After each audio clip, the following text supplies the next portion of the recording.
Hi friend, 11টা বাজতেই যায়, মানে কটা বাজে দেখি, 10টা 55 হয়ে গেছে।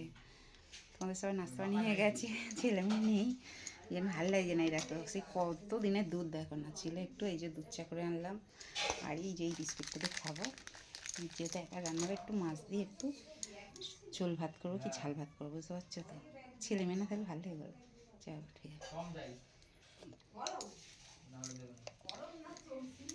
ঠিক আছে, চলো খেয়ে নিই।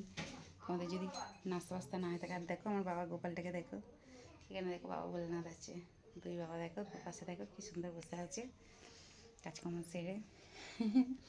দুদিন ভোরবেলা উঠছি, উঠে আবার বাথরুম করে ব্রাশ ট্রাশ করে শুয়ে বলছি, কী করবো বলো, রান্নাবাড়ি নিয়ে নেই,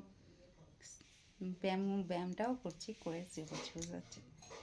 ঠিক আছে চলো, কদিন ভালো ভিডিও মানে ফটো পোস্ট করতে পারছি না, একটু শরীর খারাপও ছিল, তারপরে বিয়ে বাড়ি করে, বুঝতে পারছো, তার সবসময় যেন তো কাজের মধ্যে থাকলে পোস্ট টাইমে হয়ে ওঠে না। আর রাত্রি হলে আমার এত ঘুম পাচ্ছে, 8:30 9টা বাজলে এত ঘুম পাচ্ছে, সে বাচ্চাদের চোখ মানে চোখ দুটো আমার ভেতরে পুরো টেনে নিচ্ছে, বুঝতে পারছো, জেগে থাকতে পারছি না, এই জন্য ঘুমিয়ে পড়ছি।